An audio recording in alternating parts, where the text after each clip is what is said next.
हर हर महादेव। जय बाबा अमरनाथ बर्फानी, भूखे को अन्न प्यासे को दे पानी।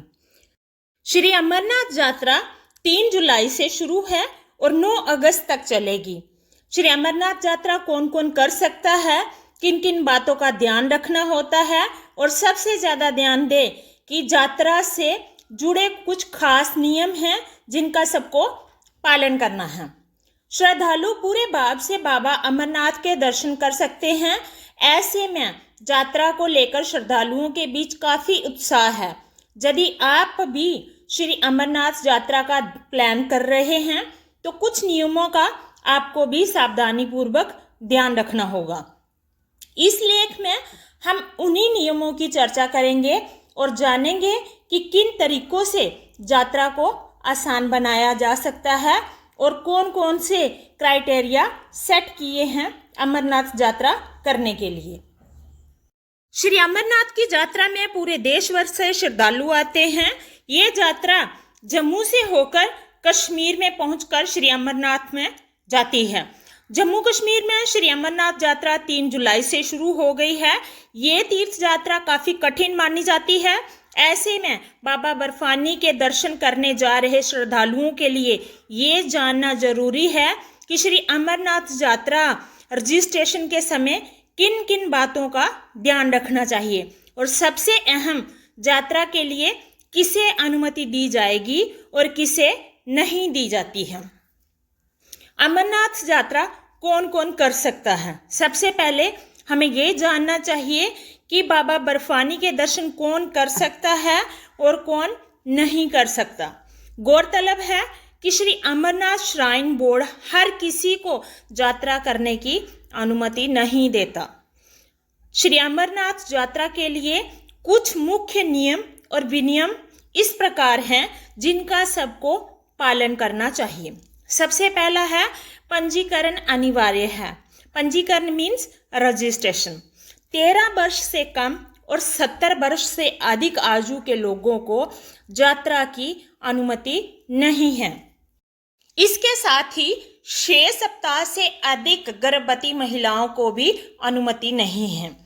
यात्रा के दौरान RFID कार्ड अनिवार्य है और यात्रियों को शारीरिक रूप से स्वस्थ होना चाहिए और डॉक्टर से फिटनेस सर्टिफिकेट भी लेना चाहिए। इसके अतिरिक्त यात्रियों को निर्धारित मार्गों का पालन करना चाहिए, शॉर्टकट लेने से बचना चाहिए और अधिकारियों के निर्देशों का पालन करना चाहिए। पंजीकरण कैसे करवाना है? तो पंजीकरण आप लोगों को ऑनलाइन भी करवा सकते हो और ऑफलाइन भी करवा सकते हो। श्री अमरनाथ यात्रा के लिए पंजीकरण अनिवार्य है। बिना पंजीकरण के किसी को भी यात्रा की अनुमति नहीं दी जाएगी। पंजीकरण ऑनलाइन और ऑफलाइन दोनों तरीकों से किया जा सकता है। पंजीकरण के लिए यात्रियों को कुछ आवश्यक दस्तावेज और जानकारी प्रदान करनी होती है। श्री अमरनाथ यात्रा के लिए रजिस्ट्रेशन सबसे पहला स्टेप है। दूसरा है आयु सीमा। यात्रा के लिए कुछ आयु सीमा न्यूनतम और कुछ अधिकतम पर सेट की गई है। 13 वर्ष से कम आयु के बच्चों को यात्रा की अनुमति नहीं है और 70 साल से अधिक आयु के बुजुर्गों को भी यात्रा की अनुमति नहीं है। इसके साथ 6 सप्ताह से अधिक गर्भवती महिलाओं को भी यात्रा की अनुमति नहीं है। उसके आगे है स्वास्थ्य संबंधी आवश्यकताएं। यात्रियों को शारीरिक रूप से स्वस्थ होना चाहिए और यात्रा शुरू करने से पहले डॉक्टर से फिटनेस सर्टिफिकेट लेना चाहिए। यात्रा के दौरान यात्रियों को पर्याप्त पानी और हल्के नाश्ते का सेवन करना चाहिए।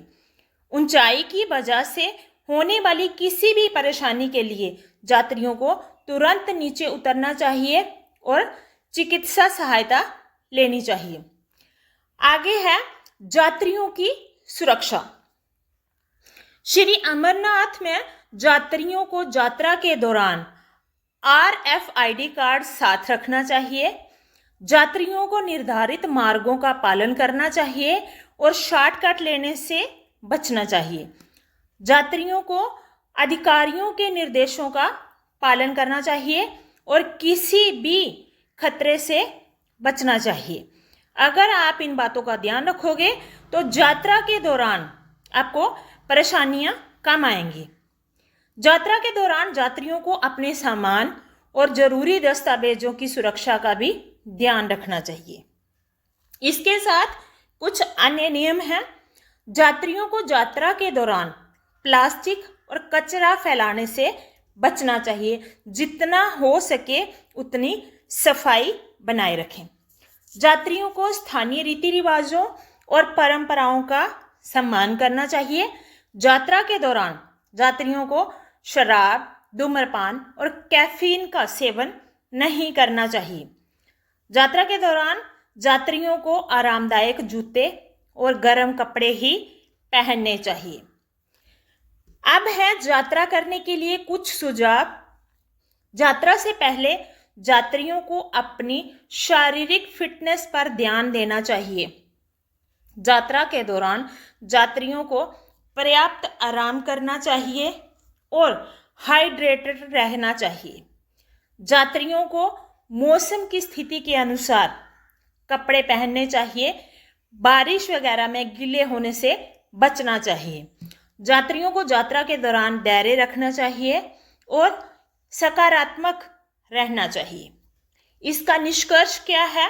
अगर आप ऊपर बताई गई सारी चीज़ों का पालन करते हैं तो आपको श्री अमरनाथ जी की यात्रा करने में कोई परेशानी नहीं होगी।